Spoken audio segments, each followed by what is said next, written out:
Hi കൂട്ടുകാരെ, പുതിയൊരു വീട്ടിലേക്ക് എല്ലാവർക്കും സ്വാഗതം. അപ്പം നമുക്ക് തേങ്ങയൊന്നും അരയ്ക്കാതെ ഒരു കിണ്ണത്തപ്പം ഉണ്ടാക്കിയാലോ. അതിന് ഞാനിവിടെ ഒരു 3 ഗ്ലാസ് പച്ചരി എടുത്തിട്ടുണ്ട്, ഒരു പിടി ഉഴുന്ന്, ഒരു 10-12 കുറച്ച് ഉലുവയും കൂടി ഞാനിതിനകത്ത് ചേർത്തിട്ടുണ്ട്.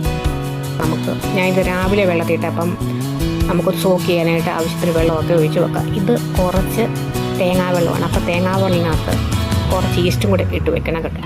വൈകുന്നേരം ആകുമ്പോൾ നന്നായിട്ട് പൊളിച്ച് അത് റെഡിയാകും. തേങ്ങാവെള്ളം ഉണ്ടെങ്കിൽ ഒഴിച്ചാൽ മതി, ഇല്ലെങ്കിൽ വേണ്ട, നോ പ്രോബ്ലം.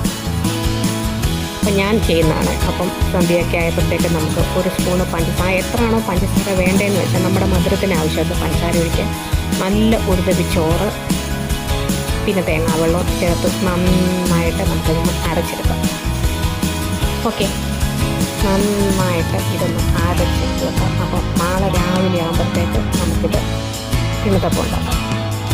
അപ്പോൾ നമ്മൾ ആ കൈ കൊണ്ട് നന്നായിട്ടൊന്ന് മിക്സ് ചെയ്ത് വെച്ച് കഴിഞ്ഞാൽ അത്രയും നല്ലതാണ്.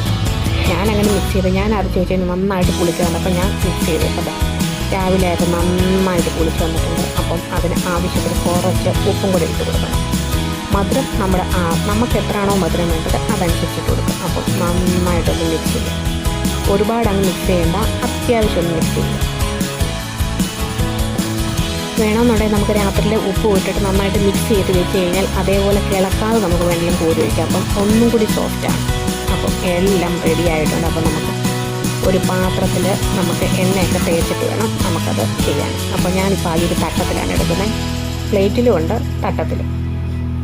അപ്പം കുറച്ച് നെയ്യൊക്കെ ഒന്ന് നന്നായിട്ടൊന്ന് തൂത്ത് വെക്കാം, അല്ലെങ്കിൽ പൊട്ടിപ്പിടിക്കുമല്ലോ. ഇപ്പം പിന്നെ ആ നെയ്യുടെ ഒരു ടേസ്റ്റും നല്ലതല്ലേ ഇഷ്ടമുള്ളവർക്ക്. അപ്പം എന്ത് എണ്ണയാണെങ്കിലും അത് അവരവരുടെ ഇഷ്ടമാണ്.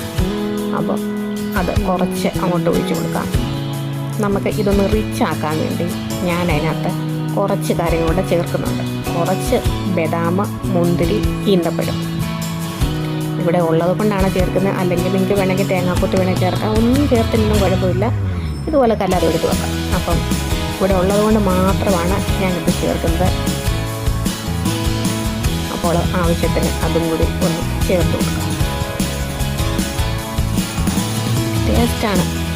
തേങ്ങ അരയ്ക്കാതെ വേണമെങ്കിൽ അതേപോലൊക്കെ നല്ല ടേസ്റ്റ് നമുക്കുണ്ടാകാം. തേങ്ങാവെള്ളം ചേർത്താൽ ഒന്നും കൂടി നല്ലത്, ഇല്ലെന്നുണ്ടെങ്കിൽ വേണ്ട. അതൊക്കെ അവരവരുടെ വീട്ടിലുണ്ടെങ്കിൽ ചേർക്കാം, ഇല്ലെങ്കിൽ വേണ്ട. അപ്പം അതെല്ലാം ഞാനിവിടെ കാര്യങ്ങളൊക്കെ ചെയ്ത് കൊടുത്തിട്ടുണ്ട്, ചേർത്ത് കൊടുത്തു. പിന്നെ എന്നിട്ട് ഇത് ആവിയിൽ പുഴി വെക്കുക. ഇഡലി കൂട്ടത്തിലോ നന്നായിട്ട് അടച്ച് വേണം വേവിക്കാൻ.